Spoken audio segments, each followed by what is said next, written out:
Nah, beberapa hal tentang prosperity gospel ini itu muncul dari gambaran yang paling umum ya. Jadi yang paling umum, kenapa kok mereka bisa menafsirkan Alkitab dan percaya bahwa orang yang di dalam Tuhan itu pasti akan kaya dan makmur. Itu karena yang pertama adalah penafsiran di dalam kitab Kejadian pasal 1, 26, 27 ya kalau nggak salah ya, tentang gambar dan rupa Allah. Jadi manusia diciptakan sesuai dengan gambar dan rupa Allah. Nah, mereka menafsirkan gambar dan rupa Allah itu sebagai sebuah duplikasi. Jadi Allah itu sebenarnya pada saat menciptakan manusia, Allah itu berinkarnasi dalam tanda kutip ya. Ini mirip sekali dengan ajaran New Age Movement juga, gerakan zaman baru. Jadi ada pantheisme, ada panentheisme. Panentheisme itu adalah di dalam segala Allah kan, kalau pantheisme kan segala sesuatu adalah Allah, ya. Tapi kalau panentheisme itu Allah ada di dalam segala sesuatu, di segala sesuatu ada di dalam Allah. Jadi segala sesuatu dalam Allah sama segala sesuatu adalah Allah kan beda ya. Ya, kalau segala sesuatu adalah Allah berarti tempat tidur itu Allah, handphone itu Allah, rumah itu Allah, kan gitu ya. Kalau segala sesuatu adalah Allah. Tapi kalau di dalam Allah, segala sesuatu di dalam Allah, berarti kalau segala sesuatu di dalam Allah, ya ini tempat tidur bukan Allah, tapi di dalam Allah. Rumah bukan Allah, tapi di dalam Allah. Manusia bukan Allah, tapi di dalam Allah. Tapi ini agak sulit. Kenapa? Karena waktu ngomong manusia di dalam Allah, transendensi atau kemutlakan Allah yang berbeda dengan ciptaannya itu jadi agak sama. Nah, ini kesulitannya. Nah, ini agak mirip sama penafsiran gambar dan rupa Allah. Kenapa? Karena bagi mereka manusia itu duplikasinya Allah. Karena manusia duplikasinya Allah dan manusia sudah jatuh dalam dosa, maka kehadiran Yesus itu untuk mengembalikan kekuatan. Karena dia duplikasi kan, kekuatan yang Allah miliki yang diberikan kepada manusia. Makanya kalau Allah itu menduplikasi dirinya di dalam manusia, maka manusia seharusnya mempunyai kekuatan sama seperti dia punya kekuatannya Allah. Nah, makanya kemudian dalam proses perjalanannya kan menariknya kan, ada iman dalam perkataan, tahu ya? Jadi dalam kata-kata kita tuh kalau sudah terima Yesus ya kita punya kuasa dengan kata-kata kita. Itu menjadi penekanan ya. Saya ada 4 langkah ya, misalnya pikirkan, katakan, dan lakukan. Pikirkan, katakan, lakukan. Itu biasanya tuh menjadi jimatnya begitu tuh. Jadi kalau misalnya butuh mobil, pikirkan mobilnya yang jelas, yang detail gitu ya. Lalu katakan ya, dalam nama Yesus saya butuh mobil ini, saya butuh mobil itu. Lalu lakukan. Ya, maka Anda akan melakukan imannya, bukan jadi maling ya, bukan ya, tapi ya intinya ada lah gitu ya. Nah, ini menjadi tanggapan yang menarik sih buat kita ya. Maksudnya, apakah benar demikian ya? Nah, kata yang dipakai itu selam dan demut. Selam sendiri itu adalah gambaran yang dipakai di dalam bahasa Alkitab untuk menggambarkan representasi raja yang saat itu dinyatakan dari patung-patung. Jadi representasi raja itu gini, kalau raja ada di ibu kota, maka supaya daerah-daerah itu tetap tahu siapa rajanya, mereka membuat patung raja, ya, membuat patung raja lalu ditaruh di daerah-daerah. Jadi representasi, sehingga mereka yang melihat patung tersebut ingat raja mereka. Nah, kata ini dipakai itu sebenarnya bukan menduplikasi, karena patung dan raja itu hal yang berbeda. Ya, betul nggak? Itu hanya simbolisasi gitu loh. Ya, jadi gambarannya, kalau ngomong gambar dan rupa Allah, harusnya ditafsirkan adalah sebagai sebuah representasi tentang kehadiran Allah. Sebagaimana Allah itu punya sifat yang kudus, manusia juga di dalam ciptaan dirinya, hatinya ada hati nurani yang membuat dia takut kalau dia melanggar kekudusan. Ya. Sebagaimana halnya Tuhan yang bisa berkreasi, manusia juga diberikan kemampuan untuk berkreasi. Tapi bukan bicara tentang substansi Allahnya. Jadi punya kekuasaannya, punya kemampuan seperti Tuhan yang mampu. Bukan begitu sebenarnya. Ya, jadi representasi. Sama juga kata demut. Demut juga begitu. Demut tuh bicara tentang sebuah keintiman, kedekatan. Bukan duplikasi sebenarnya. Ya, jadi tafsiran inilah yang kemudian membuat beberapa orang yang mengatakan manusia adalah duplikasi Allah ini mengkaitkan ajaran ini dengan kemampuannya untuk bisa kaya. Ya, saya pernah tuh punya pengalaman kan gitu ya. Ya ini anyway pengalaman pribadi sih. Waktu saya sakit di panti rehabilitasi itu, saya baca bukunya Kenneth Hagin. Ya, dalam buku Kenneth Hagin itu ada tulisan, saat ini jikalau engkau punya masalah dan sebagainya, turunlah dari tempat tidurmu, sampai begitu ya. Lalu injaklah bumi ini, katakan di dalam nama Yesus, maka saat itu kamu akan sembuh. Itu menarik sekali sih. Dan waktu itu di dalam kepolosan saya waktu baca dan saya lagi mengalami sakit, saya lakukan itu dan it works gitu loh, itu berhasil. Dari berapa pasien yang dites hepatitis waktu itu yang harusnya saya paling kronis, yang lainnya tetap, saya sembuh. Kan itu semakin membuat sebuah confidence ya, keyakinan. Nah ini ya, cara Tuhan tuh ajaib ya. Maksudnya dari situlah kemudian saya kemudian pengen betul-betul mencari tahu siapakah Tuhan itu. Nah puji Tuhannya adalah dengan anugerahnya saya bisa mengerti dan belajar kebenaran yang betul-betul kebenaran gitu loh. Ya, sehingga saya bisa ngomong, ya Kenneth Hagin itu ajarannya menyimpang. Tapi ya anyway, kalau anak Tuhan, apapun juga Tuhan bisa pakai.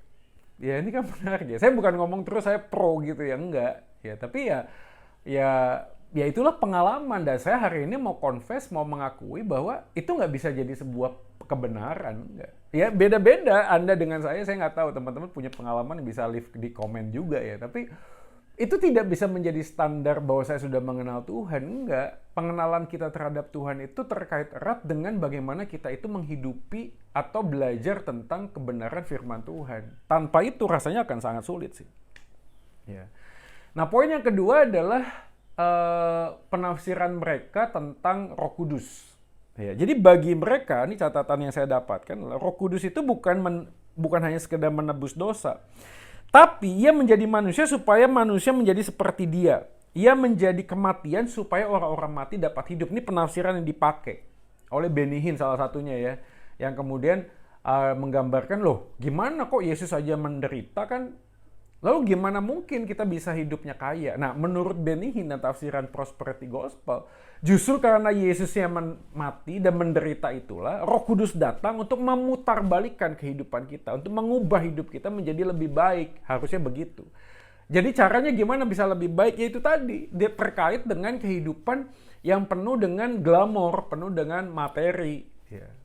Jadi nggak aneh kalau ada beberapa orang yang mencoba untuk mengkaitkan orang yang sudah mempunyai Roh Kudus itu terkait erat dengan kehidupan yang sukses, pekerjaan yang lancar, dibukakan segala sesuatunya, dijauhkan dari semua masalah. Kenapa? Karena yaitu Yesus mati, Yesus miskin supaya kita menjadi kaya. Nah, kita kaya di dalam Kristus itu bukan karena kita menjadi semakin serupa dengan Yesus, tapi kita semakin menunjukkan atribut keilahian kita seperti yang tadi duplikasi, keilahian kita dengan cara yaitu tadi, anak raja pasti hidup seperti raja.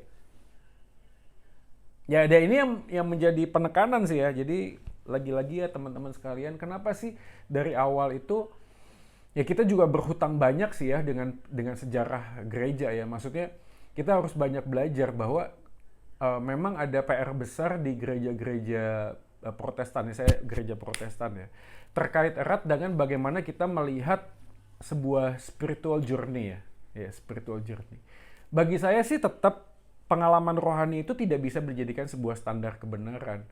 Tapi tidak mungkin kalau ada orang yang sudah di dalam Kristus, hidupnya itu akan sama seperti dia manusia lama. Ya saya bukan ngomong kita yang jahat jadi baik, karena kalau kita hanya menekankan orang jahat jadi baik, nggak usah jadi Kristen juga kita bisa kok ya jadi baik dengan segala macam cara, bisa ya. Saya juga punya pengalaman, ada seorang tante yang bilang, oh puji Tuhan ya Pak Joy udah didoain, sekarang Om udah nggak ngerokok. Iya, dia sejak pulang dari dokter divonis kanker paru-paru.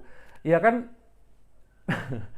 dia bertobat atau ya beda banget ya, orang berubah itu karena dia sungguh-sungguh mengasihi Tuhan Yesus atau karena dia takut mati, karena orientasinya tetap kepada diri sendiri. Nah walaupun Tuhan bisa pakai melalui dokter divonis sehingga dia bisa berhenti, dia bisa pakai. Tapi gini, perbuatan yang baik tanpa membuat kita menjadi semakin mengasihi Tuhan juga berpotensi menjadi sebuah kejahatan. Nangkep ya maksudnya? Kalau kita bisa jadi orang yang baik, ya, jadi orang yang lebih baik, tapi pada saat yang sama kita tidak semakin mengasihi Yesus, ya. Nah itu juga berpotensi menjadi kejahatan. Kenapa? Karena pada saat itu kita bisa jatuh dalam dosa yang lain. Apa? Kesombongan rohani. Ngerti gak sih maksudnya? Kesombongan rohani itu bisa pamer kesaksian, tau gak sih? Dulu saya begini, dulu saya begitu, seorang kagum. Ya lu berubah ya. Tapi gak pernah mention about Jesus. Nggak pernah nggak pernah membawa semuanya itu seperti Paulus mengatakan hal itu semua kuanggap sebagai sampah. Nggak ada gitu loh ya. Makanya saya juga selalu bertanya-tanya ya dan selalu memikirkan supaya saya tidak jatuh dalam dosa yang seperti itu. Jangan sampai kemudian yang dipamerkan, yang diparadekan, yang dibuat festival adalah itu tadi hanya pengalaman spiritual tanpa kemudian terkait erat dengan siapa Yesus, bagaimana Yesus mengubah hidup kita, bagaimana hidup kita semakin mengasihi Yesus karena Dia mengasihi kita lebih dahulu dan lain sebagainya.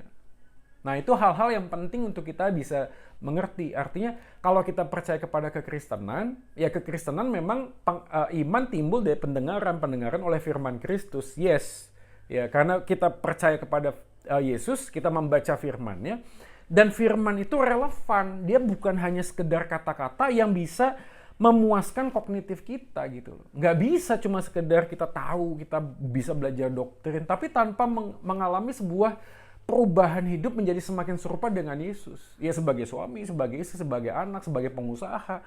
Kan harusnya ada ya. Apakah pertanyaan-pertanyaan tentang keputusan ini menyenangkan hati Tuhan atau tidak itu muncul? Atau kita cuma ya itu aja, sikat beleh aja. Pokoknya gue bisa cuan, bisa untung. Ini kan jadi pertanyaan juga. Di saat, ya itu kan bahasa hipokrit ya. Ada banyak orang yang kepahitannya kan gitu. Di gereja tuh baik gitu. Di gereja tuh bagus. Tapi begitu udah masuk ke dalam dunia bisnis, dunia pekerjaan, nggak ada, kosong gitu loh. Mentalitasnya itu hanya semangat kalau dia jadi panitia Natal. Ya. Begitu di mentalitas pekerjaan, wah terseok-seok dia. Mau capai target juga nggak bisa. Kenapa? Itu tadi jadi agak-agak jadi males. Ini kan harusnya nggak gitu ya. Harusnya kan kita menghidupi Injil itu di dalam semua area kehidupan kita. Kita nggak bisa mengkotak-kotakan gitu loh.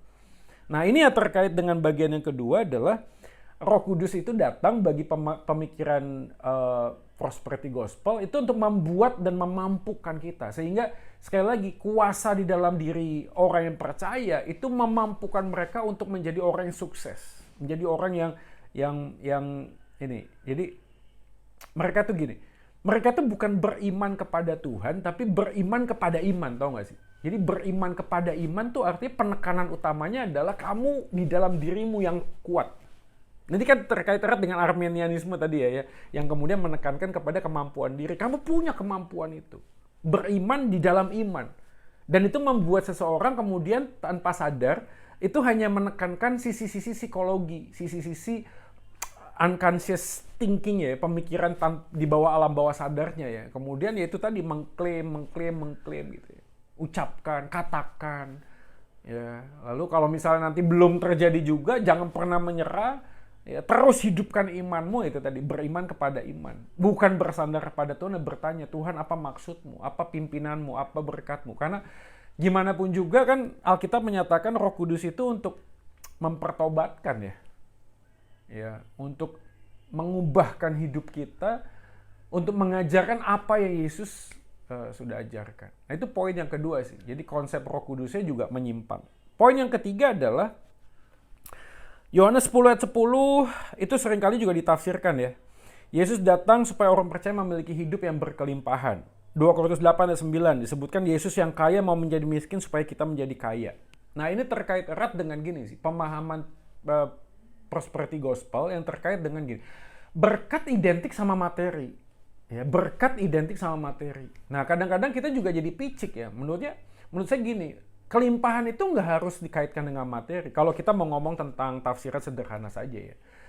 Nggak bisa gitu loh. Kalau berkat hanya sekedar materi. Kenapa? Karena kalau ngomong berkat adalah sekedar materi, ya pertanyaannya kembali kepada waktu Yesusnya datang ke dalam dunia ini, kenapa dia tidak datang dalam kondisi yang ya mungkin nggak kaya banget lah, tapi kaya lah gitu ya. Mungkin nggak sultan, tapi ya minimal di bawahnya sultan. Ini kan enggak ya. Ya kalau kita ngomong Yesus waktu hidup, bayangkan saja ya anak tukang kayu. Hidupnya di desa. Lahirnya di kandang di Palungan. Ya, rumah nggak punya, nulis buku kagak, titel nggak pernah ada. Apalagi ya punya saldo, ya nggak tahu lah, kuburannya dipinjemin orang. Jadi kalau berkat diidentikan dengan materi, ya kita dengan sederhana kita bisa ngomong ya nggak bisa begitu, walaupun memang materi bagian dari berkat, tapi berkat tidak hanya materi. Berkat itu juga harus dikaitkan dengan ketekunan. Bahkan di dalam Roma pasal 5 kan begitu ya. Bahkan tidak hanya itu, kita juga bermegah di dalam apa? Penderitaan. Ya. Kita juga bermegah di dalam penderitaan. Penderitaan itu menghasilkan tahan uji, ketekunan. Dan tahan uji itu menghasilkan pengharapan. Pengharapan tidak mengecewakan. Jadi kita bermegah juga di dalam penderitaan. Artinya ya sukacita, kesehatan, damai sejahtera, itu bagian dari berkat. Nggak cuma sekedar melulu materi. Ya gimana pun juga ya, teman-teman kan gitu harus sadar apa yang kita bawa di dalam dunia ini suatu kali kita akan tinggalkan. Kita akan tinggalkan, bahkan Yesus mengatakan janganlah simpan hartamu di bumi, simpanlah di surga kan. Karena karat dan nganga tidak akan memakannya. Jadi teman-teman kalau kita bicara tentang berkat sama dengan materi, ya satu kita mempersempit wilayah area berkat Allah kepada kita. Yang kedua adalah kita kemudian jadi terkungkung, tahu nggak sih? Jadi merasa inferior, kita merasa kita tidak dicintai Tuhan karena utang kita masih banyak. Kita merasa tidak dicintai Tuhan karena ya mungkin ada yang sakit gitu ya. Jadi kaitannya dengan hal-hal yang sifatnya materi. Ingat ya, hidup manusia itu tidak hanya material, tapi juga imateri. Imateri itu hal tidak nampak, damai sejahtera hati yang penuh dengan ucapan syukur. Mestinya juga ada dalam kehidupan setiap orang yang percaya. Ya, sekali lagi kan aku punya prinsip kebahagiaan itu bukan pencarian, tapi pemberian. Karena semakin kita mencari apa itu bahagia, semakin kita nggak akan ngerti kebahagiaan itu apa sih. Karena selama kita berpikir kalau gue dapat ini, gue pasti bahagia. Begitu gue dapetin, rasa bahagia itu turun, hilang bahkan. Lalu kita bermimpi untuk dapat yang lainnya. Semakin kita mencari, semakin kita kehilangan arti kata bahagia. Oke, yang terakhir adalah tentang ini ya, iman dalam perkataan ya. Jadi saya coba gambarkan. Di dalam sebuah bukunya, Kenneth Copeland ya salah satunya, itu mengatakan bahwa hidup dan mati itu dikuasai oleh lidah. Ya, dia mengutip kalimat di Amsal 18 ayat 21. Jadi sekali lagi bagi teman-teman yang mendengarkan konten ini, kita perlu memahami dengan jelas apa ya, substansi ya, dasar dari seseorang itu percaya kepada Tuhan. Karena percaya kepada Tuhan itu kalau ngomong tentang orientasi hidup, itu hanya dua, kingdom of God atau kingdom of me. Kerajaan Allah atau kerajaanku. Banyak orang bisa dengan mudah bersembunyi ya di balik alasan for the sake of kingdom of God gitu loh. Tapi kalau di dalam hidupnya, dalam dirinya kemudian ada apa ya? Ada area kehidupan yang gelap, yang tidak nampak, ya itu perlu dipertanyakan ya. Misalnya kan beberapa kasus yang terjadi, pendeta-pendeta yang konon menjadi tokoh-tokoh gerakan prosperity gospel ini dicari-cari tukang pajak misalnya. Itu kan hal yang sangat sederhana ya, betul nggak? Gimana kita mempertanggungjawabkan harta yang Tuhan percayakan kepada kita? Kalau kita dipercayakan harta lalu kita nggak bisa bertanggung jawab kepada manusia saja, gimana mungkin kita bisa belajar mempertanggungjawabkan itu di hadapan Tuhan? Jadi sangat sulit ya kalau kita ngomong, apalagi dalam konteks iman dalam perkataan. Jadi kalau kata-kata kita itu dinilai mempunyai sebuah kuasa, oke, betul ya. Yakobus mengatakan itu, kata-kata kita tuh punya kuasa. Ya, kuasanya sangat luar biasa, bisa membuat kapal itu belok seperti setir ya, seperti api, bisa membakar hutan dan lain sebagainya. Tetapi kita harus lihat esensi dari kalimat Yakobus itu bukan iman dalam perkataan supaya kita bisa memperkatakan iman itu sehingga kita mendapatkan keuntungan. Bukan, tapi justru dalam kaitan itulah Yakobus ingin menekankan bahwa apa yang ada di dalam hatimu itu akan muncul dari setiap kata-kata yang kita sampaikan.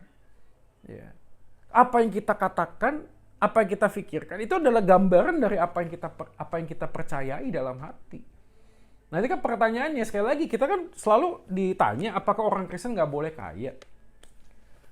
Ya sebelum kita ngomong boleh nggak boleh kayanya, kan lebih baik pertanyaannya adalah kenapa kamu meminta itu dan bertanya hal itu. Itu kan jauh lebih esensial menurut saya. Ya. Karena bagaimanapun juga alasan mengapa akan memberikan sebuah gambaran tentang motivasi diri. Ya, dan motivasi hati, motivasi diri itulah yang kemudian harus diuji melalui sebuah tindakan, walk the talk. Ya, lakukan apa yang kita katakan gitu. Kalau kita percaya bahwa Yesus adalah satu-satunya juru selamat dan Tuhan, ya kita harusnya menjalankan kehidupan kita dengan bersandar dan betul-betul meminta dan memohon pimpinan Tuhan, bukan pimpinan saya. Tapi sekali lagi, karena konsep dasarnya adalah saya, kehendak bebas saya yang bisa, saya yang mampu. Dan semuanya akan saling terkait. Dan akhirnya juga si R.I. Torrey ya kalau nggak salah ya, dia pernah mengquote sebuah kalimat, Tuhan kalau engkau tidak memberkatiku, aku tidak akan lagi mau berkhotbah. Itu kan kalimat luar biasa ya. Jadi sekarang posisinya siapa yang jadi Tuhan? Kalau kamu nggak kasih saya berkat, saya akan berhenti berkhotbah. Seakan-akan Tuhan jadi butuh kita. Enggak lah. Ya. Sejak kapan Tuhan butuh kita? Kalau Tuhan membutuhkan sesuatu di luar dirinya sendiri, itu bukan Tuhan. Tuhan itu harus independen. Tuhan tidak membutuhkan sesuatu di luar dirinya sendiri.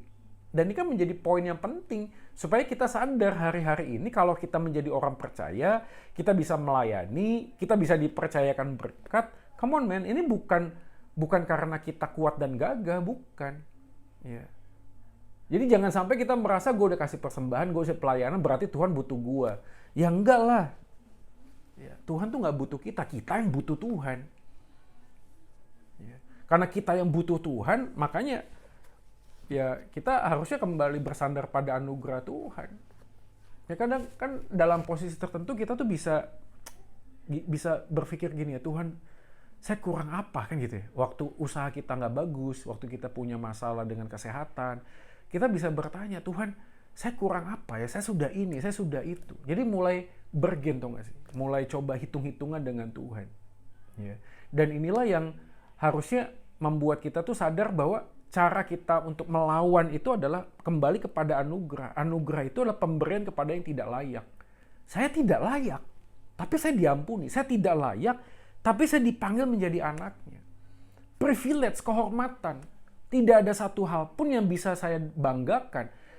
Tidak ada satu hal pun yang saya bisa berikan supaya Tuhan itu mau melihat saya. Enggak ada. Kita udah jatuh dalam dosa dan kehilangan kemuliaan Allah. Tidak ada seorang manusia pun yang benar, tidak seorang pun yang mencari Allah, tetapi Tuhan tetap mencari kita. Itu luar biasa ya.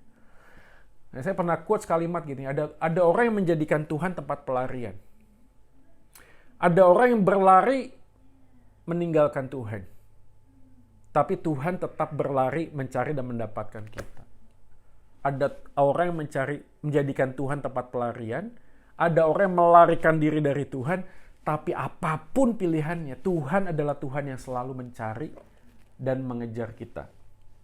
Dan itulah menjadi sebuah gambaran tentang anugerah ya. Anugerah yang memang sulit sih. Ya. Paulus saja ngomong, betapa panjang, lebar, dalam, dan tingginya kasih-Mu gitu. Gak bisa akal manusia dengan hikmat manusia menyelami. Gak bisa. Tapi kalau sebaliknya kita pegang prosperity gospel dan kita merasa kita punya jasa, kita mampu, kita punya kuasa, ya itu tadi repotnya adalah kita justru menduduki tempat yang harusnya Tuhan ada di sana. Ya. Kita ingin menjadi Tuhan atas diri kita sendiri akhirnya. Bahkan kita menjadikan Tuhan sebagai jongos. Ya itu tadi gambarannya. Tuhan kasih saya berkat-Mu. Kalau enggak saya tidak akan melayani-Mu lagi. Lo siapa lu sih gitu loh. Ya kok ngatur-ngatur gue kan jadi gitu ya. Ya. Jadi sekali lagi teman-teman sekalian, dalam situasi yang seperti ini, ya mungkin ada yang lagi kesulitan usaha ya. Ya kasus-kasus orang ikut trading ya. Kan itu selalu mimpinya gitu ya. Mimpinya bisa cepat untung, bisa cepat kaya ya. Makanya itu sekali lagi yang di awal gue mention ya, kenapa kok beberapa gereja ya, nggak semua ya, kok mudah sekali lalu iya ikut gitu loh. Itu tadi keyakinannya, karena konsepnya adalah kalau gue di dalam Tuhan, gue pasti diberkati. Gitu. Dan akhirnya ya tanpa sadar terjerumus sendiri ya. Dan saya sih bukan ngomong kita harus menghakimi mereka ya, saya bilang saya juga prihatin sih dengan apa yang terjadi gitu loh. Tapi anyway ke depan pasti akan ada gitu. Dan gimana kita dekat dengan Tuhan, itu yang menentukan bagaimana kita bisa peka melihat hal-hal yang terjadi sekeliling kita. Nah itu kalau gue mau mengutip John Wesley tadi, pengalaman spiritual kita tuh begitu. Pengalaman spiritual kita adalah semakin kita belajar firman Tuhan, dekat dengan Tuhan, Roh Kudus itu berikan kepada kita tuh kepekaan untuk bertanya, ya, untuk mulai menggali, melihat apa yang sebenarnya Tuhan mau. Karena jangan sampai justru kita tanpa sebuah tujuan yang jelas, kita ikut trading, kita ikut investasi, lalu kemudian boncos atau misalnya ketipu di tengah jalan, lalu kemudian kita merasa, oh kok Tuhan nggak memberkati kita dan lain sebagainya. Enggak sih ya. Ya. Panggilan yang benar selalu akan menentukan cara yang benar untuk memilih. Ya. Oke, thank you so much teman-teman yang sudah bergabung pada siang hari ini. Kiranya Tuhan Yesus memberkati kita dan stay safe guys. Happy holiday buat semuanya dan sampai ketemu next month. Oke, God bless you.